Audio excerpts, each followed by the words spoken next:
What's happening, everyone? We're back again with another guide for the latest time trial at Mount Panorama. And recently, just to jump straight in, someone asked me about my settings for the controller. So I'll just put these up on the screen now while we talk about this time trial. So we're at Mount Panorama, Bathurst, in the Maserati MC20, and it's got very bad brakes, which I'm sure a lot of you will have realized, and it's in the dark. So something I recommend you guys try is adjusting your temporary exposure correction. So if we have a little look at that in game, so this is one of the darker parts of the track, and you can see by adjusting the exposure here, you can just see more detail. I find this helps me. Maybe it'll help you, I don't know. But for me, it's best to see as much of the track as I can, and it's in the game, so I'm going to use it. Anyways, let's jump into the guide. Alright, so here we are setting off for a lap of Mount Panorama at Bathurst, and our first braking point is just after that 150 marker board. The braking is bad in this car. Like, we thought the Viper was quite bad in the previous one. This has got crazier braking distances than that, so you're going to be braking really early for a lot of corners. Down to third, and then try and be as smooth and as early on the throttle as you can. You can run over the little bump on the side there and use that little sort of tarmac, a little bit of service road to allow you to accelerate down this straight. And it's really important to get early on the throttle because it's such a long length of straight. Next braking point is just after the 200-meter board, and this is quite an awkward little corner to get right. You've got to be very careful of the curb on the inside because it has a tendency to sort of the car will get hooked onto it and you'll end up over rotating and you won't carry any speed. So be wary of this inside curb, but you can use a lot on the outside to carry speed.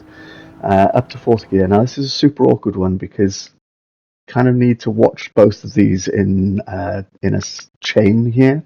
So you need to have like a slight lift and maybe a little brake for this first left-hander, but make sure you set yourself up for the next one because there's a load of time in there and it's easy to hit this barrier on the right-hand side. So you need to get really tucked into this corner because there's loads of time in there. Watch the throttle come in across this crest here, and it's super important now, this run across the top of the mountain, if you will. There's like a really good line through it, and it's hard to find it and hard to stay on it. And this car floats around quite a lot, so a lot of this is going to be controlled on the throttle. So just watch the throttle inputs and the steering inputs, and you kind of need to clip into that one, not drift too far over to the left.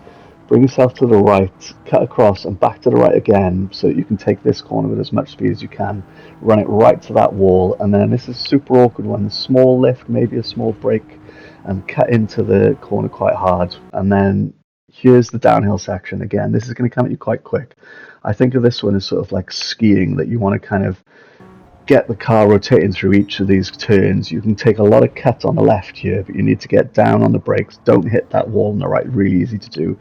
Again, cut tight into that left-hander and carry a lot of speed through this next section. And you're already on the brakes a little bit coming in, and then again here, you're back on the brakes, and you need to really slow the car down for this one because it will want to run super wide on you. And you need to get it rotated into this corner so that you can get on the throttle as early as possible because we've got a long run down to the next braking zone. So we're just flat out now. If I was you, go back and watch that whole mountain top section a few times, maybe play it in half speed. It's really difficult to get that right. I'm not saying I've got the best line, but it's decent enough for gold. So this next section now is ridiculous. You throw this car in, but you kind of need to maybe give it a tiny little brake mid-corner, and then as soon as you can be as straight as possible, hard on the brakes.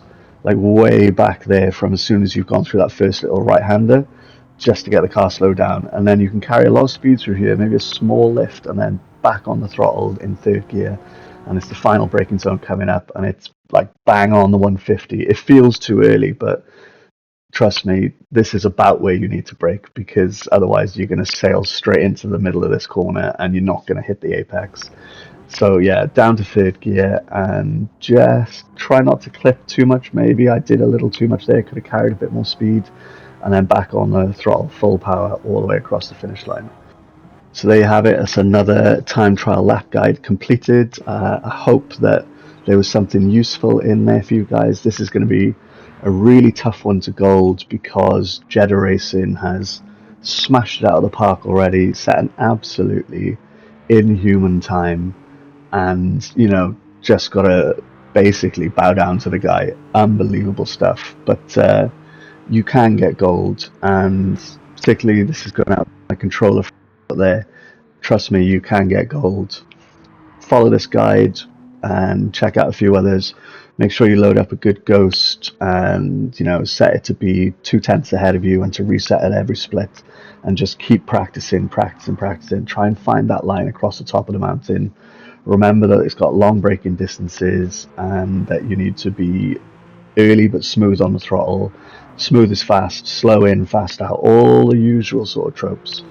This car is going to annoy you, but when you get it right, it's super satisfying. So yeah, if you enjoyed it, hit the like button. If you want to see more, hit the subscribe button. All the cheesy bullshit. And I'll see you guys in the next one. Oh, and let me know your time in the comments. I want to know. See ya.